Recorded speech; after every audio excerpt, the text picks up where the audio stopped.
بالعلم بل بالأدب تنال أعلى الرتب عش حياة العلماء وقرأ صنوف الكتب ودم على تواضع لا تفتخر بالنسب كفاك أن تخرج من بسم الله الرحمن الرحيم الحمد لله رب العالمين والصلاة والسلام على رسول الله وعلى آله وصحبه ومن والاه فنجرابي سهلابي مسبي جود on calminama on jurama on ñaganama Allah subhanahu wa ta'ala moƴƴere banda men en garti e yewtere meɗen nde ngoɗen wadde kala alarba kala e oɗo programme biteɗo yeete e yewtere meɗen ɓenndude en kaalino ko faati e fiqh nganndinɗen huɗum woni fiqh e ɗemngal arab nganndinɗen huɗum woni fiqh e sharia e pecce ɗe nganndanɗa fiqh hono fecci ɗum hannde noon ɓanna men ma en naatan masalaji ɗi nganndanɗa hoore ma kam ɗum woni masalaji fiqh kono o ati ko haade men naatan ɗum ɓanda men ma en kaal ko nganndanɗa kam ɗum yiɗi waɗɗa neɗɗo o ko ati homo annda fiqh banda men neɗɗo o haade homo naatano njuul haade homo naatano koorko waɗi ko nganndanɗa hoore ma kam ɗum yiɗi waɗɗa e muɗum o annda ɗum ɗum ɗon woni hoɗum o sellina liima neegal muɗum o sellina gumre Allah muɗum o annda hono gumirta Allah hono gumirta nelaaɗo Allah hono gumirta malaikaji Allah hono gumirta hoddira hono gumirta ñalawma darnde e ko nanɗa hoore ma ko noon ɗum yowti wadde alay saga neɗɗo o daro ɗon darnde wootere wasa yawtu ha anda ɗum duwo jokku yaha janngo e ko nganndanɗa hoore ma kam ɗum woni fiqh anda hono juulirte hono hoorirte hono askal waade o tottirte bandiraɓe sehilaɓe ɗum noon Allah walli men e oɗo programme men no waɗi musidɓe woɗɓe ɓe nganndanɗa en ballodirata mumen e oɗo programme kamen heɓe nganndina ko nganndanɗa ɗum yowti ko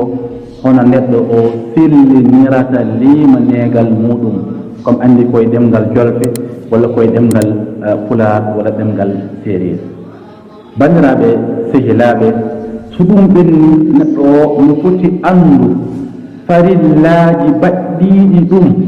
toɗɗiɗi farillaji ɗi koɗi fecciɗi e pecce ɗiɗi hen farillaji koɗi farillaji toɗɗiɗi ɗi nganndanɗa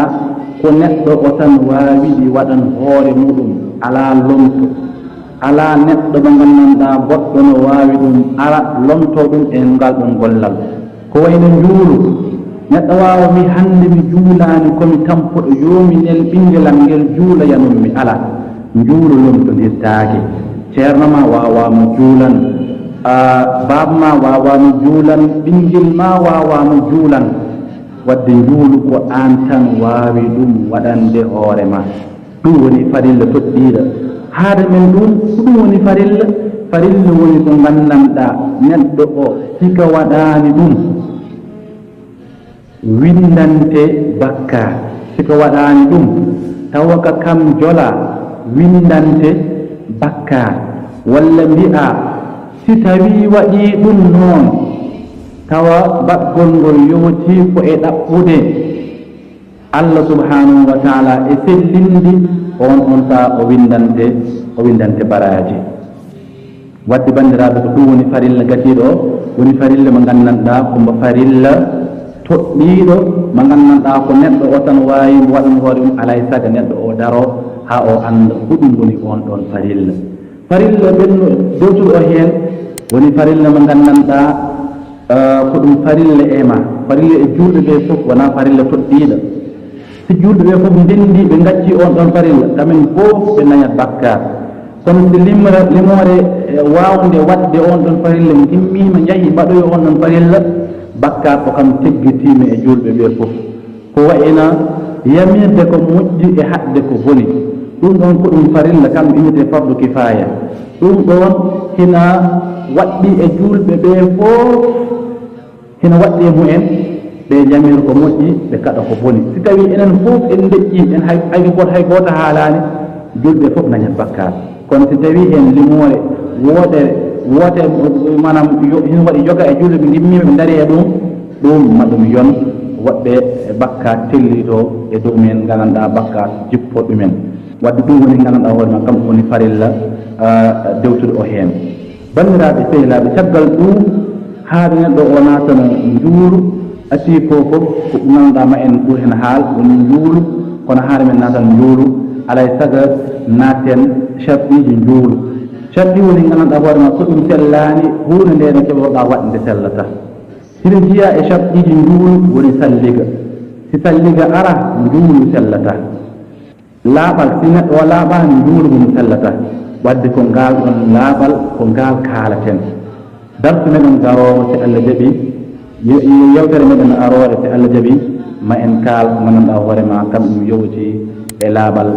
wadde banda men en darto tan ha yewtere meɗen wonde eɗen calmina musidɓe fof eɗen ɓe mbiya assalamu aleykum wa rahmatullahi wa barakatuh.